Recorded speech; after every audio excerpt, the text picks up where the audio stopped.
Кстати, вот смотрю, да, и пытаюсь что-то вот связать с математикой. То ли это на калькулятор похоже. Вообще есть какая-то связь кулинарии и математики? Или информатики? Вот информатики, да. Вот у нас бывают задачи, в которых встречаются кулинарные какие-то объекты. Вот есть такая задачка. На сковородку вмещается только 2 котлеты, а у нас есть 3 котлеты сырые. На поджаривание одной стороны тратится 1 минута. За какое минимальное время можно пожарить с 2 сторон вот эти 3 котлеты? Это я сейчас должен ответить правильный ответ, как профессионал кулинарного дела. Я не знаю, думайте. Добрый день, дорогие телезрители! В эфире кулинарное шоу «Секреты татарской кухни». И сегодня на нашей кухне мы отмечаем замечательный праздник Международный день учителя. И с нами готовят народный учитель Республики Татарстан, учитель информатики лицея имени Лобачевского Казанского федерального университета Сергей Иванович Михайлин. Здравствуйте! Здравствуйте! С праздником, Сергей Иванович! Спасибо! От всей души в вашем лицее мы поздравляем всех учителей нашей республики, да и что там говорить, всей нашей любимой России-матушки. Руслан, почему не спрашиваете, что у меня в руке? Я вижу, это тюбетейка, нет, это бейсболка. Это бейсболка. Примерьте, Прошу. пожалуйста. Размер подошел. И футболочка. Так Казанский федеральный университет, это именная. Вот так по праздникам выглядят лицеисты наши. Большое спасибо. Спасибо за подарки. Сергей Иванович Михайлин, преподаватель информатики лицея имени Лобачевского Казанского федерального университета, народный учитель Республики Татарстан. Начал свою педагогическую деятельность в 1979 году после окончания физико-математического факультета Чувашского государственного педагогического института. После службы в армии переехал с семьей в Казань. Общий педагогический стаж работы 36 лет. Из них учителем информатики работает уже 25 лет. Особое внимание Сергей Иванович уделяет работе с одаренными детьми, проявляющими интерес к программированию. Его воспитанники – победители и призеры всероссийских и международных олимпиад и турниров по информатике. В 2003 году Сергею Михайлину присвоено звание «Заслуженный учитель Республики Татарстан», а в 2014 звание «Народный учитель Республики». Сергей Иванович, я предлагаю сегодня накрыть настоящий праздничный стол и приготовить татарское блюдо, которое на татарском называется «Итли тугаряклер берег-дебелен», а на русском «Фрикадельки с картошкой». А приготовим мы их по-современному, добавим немного специй. В общем, сами все увидите. Не против? Да нет, конечно. Отлично. Итак, начнем мы сначала, конечно же, с мяса. Фарш у нас уже готов говяжий. Надо будет порезать петрушечки, это я вам доверяю. Ну, а лук я возьму на себя. Все режем мелко-мелко. Приступаем. Итак, мы начинаем. Сергей Иванович, и мой популярный любимый вопрос. Готовите ли вы? Готовлю. Куда деваться? Если жена не успевает, приходится самому, конечно. Какие блюда популярные, какие вам нравится готовить? Ну, так скромно, все. То есть учителя, они, в общем, народ всеядный. Ну, конечно. Все, что вкусно, а я готовлю всегда вкусно. Скромно. Скромно. Кстати, вот вопрос. Учителем информатики или вообще вот учителем была стать с детства мечта? Или к этому пришли постепенно? Так исторически так сложилось, что учителя информатики появились не так давно. Это был где-то 88 год, когда появились персональные компьютеры, стали переучивать учителей. Ну, обычно математиков брали. То есть вы учитель математики изначально? Специальность математика, то есть преподавал математику, а потом переучился. Ну, тяжело вообще было после учителя математики вот сесть за компьютер, клавиатура? Для меня никаких проблем не было. Все, 1 месяц учебы, и все, я начал работать. Кстати, так, пока петрушечку мы тоже добавляем сюда. Затем мы смешаем это все с фаршем. Хорошо, а вот расскажите, многие зрители, особенно те, кто помоложе, они ведь не помнят тех здоровых больших компьютеров, которые были. Здоровых. Сначала они были нездоровые. Это были компьютеры марки БК. Расшифровывается бытовой компьютер. Это был телевизор, во-первых, вместо монитора. Обычный бытовой телевизор. Это был магнитофон вместо жесткого диска. Вот именно такие, кстати, у нас в школе были. Ну и потом такая клавиатура. Там клавиши были такие под пленочкой, нарисованные на бумаге. И вот на таких компьютерах мы и работали. На них можно было только программировать. И поэтому лозунг был: программирование – это вторая грамотность. Вот мы грамоте и учили. Ну, а потом поняли, что можно на компьютерах делать не только вычисления и не только программировать. Ну, Ну и все там пошло и поехало. Звуковая информация, видеоинформация Ну, а и как так вы думаете, далее. почему до сих пор в России не могут изобрести или выпустить хороший компьютер? Отстали мы? Отстали? Да. Ну, догоним. Ой, тяжелый случай, конечно. Но случай-то тяжелый, но рецепт у нас сегодня не тяжелый. Я прошу вот перемешать лук с петрушкой и с фаршем. Сейчас я еще добавлю немного. Ну, чем больше лука, надеюсь, вы знаете, тем будет Конечно, сочнее. естественно. Котлеты мы так и делаем. Так, отлично справляетесь. Сергей Иванович, пожалуйста, добавьте туда 2 яйца сырых. Так, мы еще добавим туда панировочные сухари, посолим, поперчим и затем уже будем формировать наши фрикадельки. Сергей Иванович, не назрел у меня вопрос. Вот как вы в те еще времена непопулярные, я имею в виду, когда еще профессия учителя для мужчин она не была столь популярна. Почему решили быть учителем? Ой, эту историю я редко рассказываю. Но у нас программа «Секреты» называется, татарской кухни, в том числе кухня личной. Сначала я хотел стать астрономом. Ага. Поступил в Казанский университет, проучился год. И все благодаря своей учительнице по астрономии. Она так рассказывала захватывающе о звездах, что я тоже захотел изучать эти звезды. А потом понял, что звезды, которые на небе, и звезды, которые в книжках, это совсем разные звезды. И вот тогда произошло маленькое чудо. Как будто голос свыше мне сказал: ты должен стать учителем. Я не спрашивал этот голос, почему именно стать учителем. Может, этот голос был родителей, соседей комнаты? Нет, это были не родители. Родители вообще не влияли. Но мама у меня учитель математики. Тем не менее. Да, ну вот. Я почувствовал, что это мое. А когда поступали, вот выбирали направление математическое сразу? Да, сразу математика, конечно. Так, мы добавляем, кстати, не забываем о нашем фарше панировочные сухари. Примерно 1/3 достаточно. Все тщательно перемешиваем и потом будем формировать наши фрикадельки. Наш фаршик уже готов и начинаем формировать фрикадельки. Есть, кстати, небольшой секрет. Для того, чтобы удобно было их катать, можно руки окунуть в холодную воду. Запекать мы будем их в духовке, используя вот такой вот противень. Начинаем. Начинаем. Хорошо, а как попали в Казань? В Казань влюбился. Она казанская, Ага. но училась она тоже в нашем институте на художественно-графическом факультете. Это нынешняя моя супруга. Мы приехали в Казань. В каком учебном заведении начали работать? Это была школа 102 на Шамиля Усманова. Ну, я там работал долго. Как вот раньше солдаты служили в царской армии 25 лет. Ага. Вот эти 25 лет отслужил. Но потом менять же надо что-то в жизни. Потом перешел в лицей Лобачевского. И вот работаю там уже. Но в лицее Лобачевского 10 судьба у вас лет. очень даже удачно сложилась. Сколько званий, сколько замечательных выпускников, которые занимали первые места на Олимпиадах. Ну, это есть, конечно. Но я считаю, и детям говорю своим: работайте, и успех придет.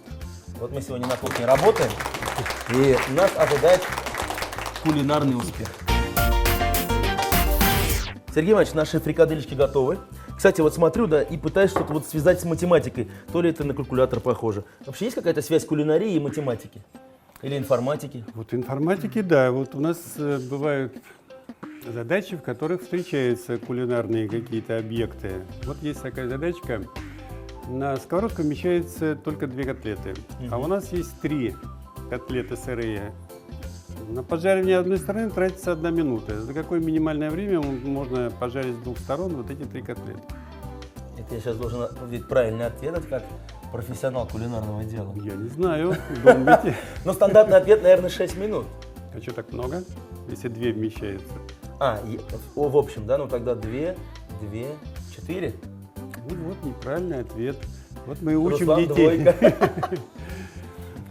Ну там алгоритм, конечно, так никто не делает, ни один повар. 2 с одной стороны, потом 1 котлету убираем, переворачиваем оставшуюся, кладем в 3-ю котлету. И у нас проходит еще минута. 1 уже с 2 сторон Мы пожаренная. ее убираем. Да, и у нас 2 котлеты не пожаренные с одной стороны. Итого 3 Мы- минуты. 3 минуты, конечно. Вот так я бросил. А мы наши фрикадельки готовим примерно 40 минут при температуре 200 градусов. Отправляем в духовочку. Вот так. Ну а прямо сейчас, уважаемые телезрители, мы будем готовить картошку по очень интересному рецепту. Сергей Иванович, мы сейчас переходим к картошке. Мы ее не чистим, мы ее помыли тщательно. Это молодой картофель. И режем на большие кусочки. Пока мы просто режем, самое интересное будет чуть позже. Ну и продолжаем мы разговаривать о профессии учителя и, конечно же, о ваших учениках, которые часто вместе с вами ездят на Олимпиады и не только по России. Расскажите, что, может, интересное происходило? Ну, на самих Олимпиадах, конечно, ничего не происходит интересного. 5 часов умственного труда и потом или медаль, или без медали. А есть ли, в общем, какая-нибудь техническая или физическая возможность помочь как-то вот ученику? Никакой. Визуальная? У нас единственный предмет, в котором отсутствует субъективный фактор оценки. То есть все через компьютер. Цифры. Компьютер все идет. Это он оценивает. То есть там есть специальная программа, которая проверяет, правильно решил ученик задачу или нет. Ага. И поэтому все очень объективно, никаких претензий никогда нет. Но в этом случае бывают интересные, когда, ну, вот два таких случая одинаковых практически, с разными детьми. Мы находимся в Бухаресте. Садимся В Румынии. Летим обратно, проходим паспортный контроль. Ну и у одного мальчика остается несколько левов. То есть им надо их истратить. Местных денег. Местных денег. Ага. Но он побежал в буфет и купил яблоко. Такое большое яблоко. То есть одной рукой даже держать его трудно. Ну и все, садимся, паспортный контроль прошли, садимся в самолет, прилетаем в Казань, выходим, а там опять паспортный контроль. Ага. Я смотрю, он положил рюкзак свой, начинает его весь перетряхивать. Потом на меня Паспорта так нет. смотрит, паспорта нет. То есть яблоко у него в руках было, я же видел, он яблоко нес и паспорт в другой руке. Все, паспорта нет, а яблоко он съел, естественно. Тут же подошел товарищ, работник аэропорта, говорит, у вас проблемы? Я говорю, да, проблемы, вот паспорта нет. Позвонили в самолет, проводницы нашли, ну и где, вы думаете, он лежал? Под креслом. То есть он сел в кресло, насчитай ему этот паспорт, он яблоко в руке. У него яблоко. Он забыл полностью Но об этом самое паспорте. интересное, скажет, первое место это было, нет? Медали мы оттуда Это привозим. самое главное. Медали. И паспорт можно потерять. Если есть медаль, все прощают. Даже таможенники. Нашу увлекательную беседу мы продолжим после небольшой паузы. Оставайтесь с нами. Вы смотрите программу «Секреты татарской кухни». Мы сегодня отмечаем Международный день учителя и готовим с народным учителем Республики Татарстан Сергеем Ивановичем Михайлиным. Спасибо, что пришли. Фрикадельки мясные у нас уже в духовочке, и мы готовим картошку по очень интересному рецепту. Картофель мы не чистили, просто порезали на небольшие кусочки. Сейчас попрошу вас порезать укропчик. Я сейчас сыр через терочку натру и продолжим нашу беседу.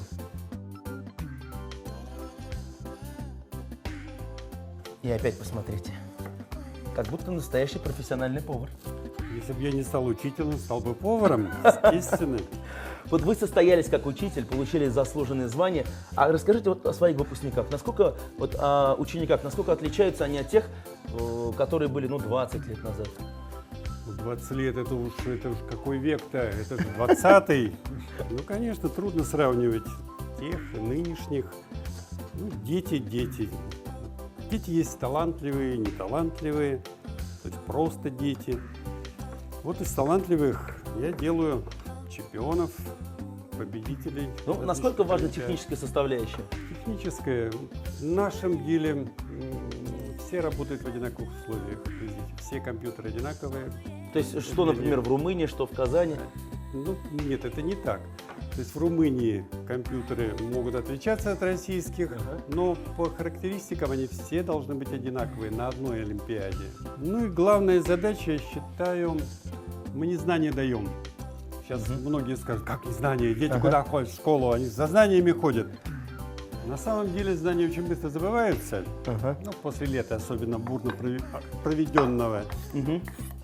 Я считаю, что основная задача – это развить ум, то есть подготовить их к будущей взрослой жизни. Человек востребован какой? Тот, который может решать задачи совершенно новые, которые еще никто не решал. Человек коммуникабельный, с хорошей памятью. И, естественно, вот эта вот смена знаний, все время устаревает знания, особенно в нашей области, умение учиться. То есть я еще учу учиться. Вот, Но самое главное, всем этим словам есть результат. Прекрасные выпускники. Ну а сейчас мы возвращаемся к нашему рецепту картошки по-деревенски. Посолили, поперчили, добавили укроп, тертый сыр, небольшую смесь специй. И все это нужно полить обильно растительным маслом. И затем все тщательно перемешать. А, Сергей Иванович, было такое, что вот ваши выпускники, которые уже поступили в высшее учебное заведение, приходили к вам за советом во время учебы в институте? Или делились какими-то успехами на международной арене? Ну, конечно, дети не забывают. То есть, когда они учатся в вузе, то есть они постоянно приходят в лицей. То есть лицей – это их родной дом, второй родной дом. То есть все время приходят. Сессию сдадут, куда идти? Ясно, Что куда? делать? Лицей, альма-матер. Есть какая-то статистика, больше ребят или девушек? Ну, конечно, ребят. То есть Олимпиада информатика – это профессиональный вид спорта, умственного спорта. И в основном занимаются, конечно, юноши этим видом спорта. То есть если посмотреть вот на мировую Олимпиаду, на всемирную, которая прошла в Казани в этом году, в августе, ну там девчонок было, ну, 10%, то есть очень мало. В основном это парни. Кстати, о девушках раскрою секрет. У Сергея Ивановича есть дочь. Вот, кстати, скажите нашим зрителям, а на кого она учится или кем работает? Ну, конечно, она уже не учится, Ага. ей уже больше 30. Она программист, закончила КАИ, факультет 4, программирование, и работает программистом. И не жалеет. Заметили?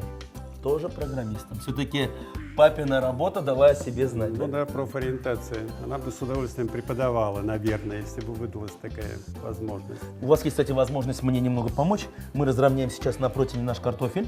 Сергей Иванович, ну, кстати, мы-то не узнали, вот на этой Олимпиаде всемирной, которая была в Казани по программированию, наши-то что заняли? Вот ваши ученики. По положению страна-организатор может выставить 2 команды. И Россия выставила 8 человек. По результатам сборов перед этой Олимпиадой мой ученик, девятиклассник Сакабиев Асхат, попал во 2-ю сборную. И на Олимпиаде он завоевал бронзовую медаль. Поздравляем! То есть это после 9 класса получается. Еще 2 года у него есть возможность ездить на такую Олимпиаду. Следующая будет в Иране. Вот ждем следующего лета. Надеемся, он прославит наш город, ваше имя, Я да и жду. всю Россию. Конечно, жду золотую медаль. Но я надеюсь, что мы сегодня тоже готовим на золото и отправляем наш картофель в духовочку примерно на 30-40 минут. Там же, кстати, у нас и фрикадельки. Открываем.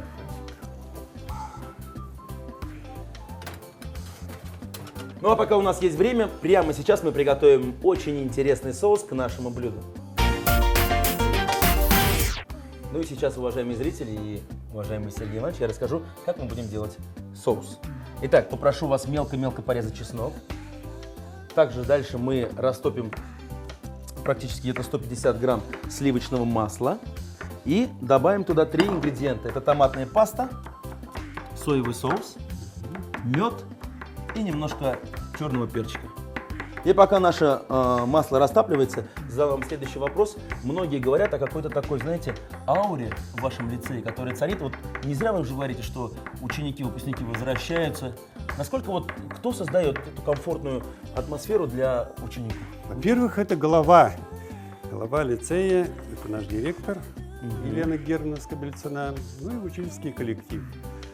Во-первых, дети не случайные попадают в лицей. У нас есть вступительные экзамены, сложные вступительные экзамены и конкурс большой. То есть примерно человек 10 на место.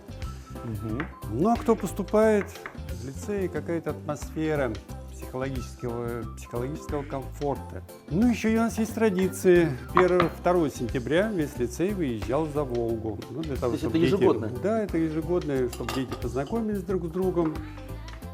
Потом мы возвращаемся и начинаем учиться. Ну, а дальше у нас Пушкинский бал ежегодный, когда девочки шьют платья, мальчики одевают Смокинги. кавалеры, смокинги, бабочки. И потом каждый класс танцует. Ну, впечатление, конечно, на всю жизнь остается. Так что, дорогие абитуриенты, учите танцы заранее, если собираетесь поступать в лицей имени Лобачевского. Так, мы немного сейчас обжарим наш чеснок. И самое время добавить наших 3 основных ингредиентов. Это томатная паста, прям целиком ее, соевый соус и мед. Кстати, ну, вы, наверное, как все-таки в какой-то степени кулинар должны знать, что соус это вообще самое главное. естественно. И, кстати, вопрос. Есть ли в лицее вообще столовая или кафе? Столовые у нас исключительные. Зав столовой мужчина, это очень редко. Вот, это бывает. уже залог успеха. Конечно. Там настолько вкусно готовят. Я бы не скажу, дети вот не хотят уходить прямо на урок. Но очень вкусно. Ну а тем временем наш соус готов. Все как и должно быть по рецепту. Мы дождем сейчас приготовления картофеля и будем пробовать наше замечательное блюдо, праздничное блюдо ко дню учителя. Мясные фрикадельки с картошкой по-деревенски. Итлет угорякляр ауыл бәрәңгесе белән. Мелко нарезанные репчатый лук и петрушку смешали с мясным фаршем. Добавили 2 сырых яйца, панировочные сухари, соль и перец. Все перемешали, сформировали фрикадельки, выложили их на противень и запекали в духовке 40 минут. Картофель нарезали ломтиками, добавили к нему натертый на терке сыр и мелко нарезанный укроп.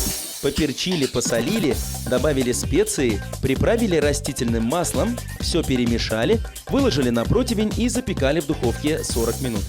Для соуса растопили на небольшом огне сливочное масло, добавили мелко нарезанный чеснок, томатную пасту, соевый соус и мед.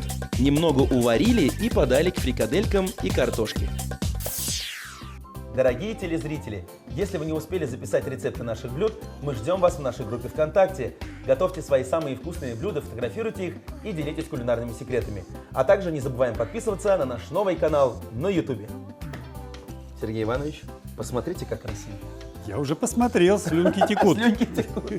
Специальный праздничный стол мы сегодня приготовили к празднику Международный день учителя. Пользуясь случаем, хочу поздравить всех работников образования с Международным днем учителя. Желаю здоровья, счастья и благополучия. С праздником! Спасибо вам за вашу работу.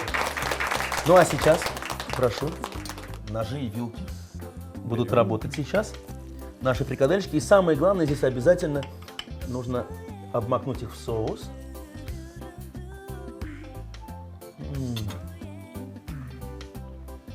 Скажите честно, понравилось? Ну, конечно, вкусно.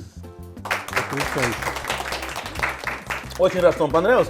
Ну и, пожалуйста, попробуйте картофель, потому что он тоже сегодня готовился по-деревенски, по специальному рецепту. Его тоже, кстати, можно вот так вот в соус обмакнуть.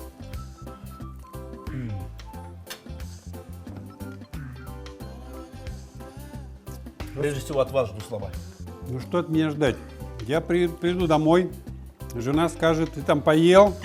Я ничего такого не ел никогда, давай готовь. Так что в субботу. Я рад, что нашему гостю все понравилось. Старался я сделать настоящий праздничный обед, и он у нас получился. На 5 баллов, я думаю, да? Я тоже думаю на 5. Вот я оценку ждал от учителя-то. Оценка 5. Заслужит аплодисментов. Большое вам спасибо. Уважаемый Сергей Иванович, я вас благодарю за то, что вы нашли в своем плотном графике время, пришли на нашу программу. Надеюсь, вам понравилось. Мне вот лично очень понравилось.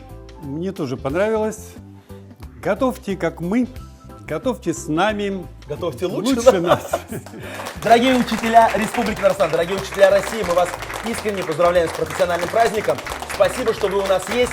Мы вас любим, ценим и помним. Это была программа «Секреты татарской кухни». Смотрите нас каждый день на канале ТНВ. До новых встреч. Пока-пока. Спасибо.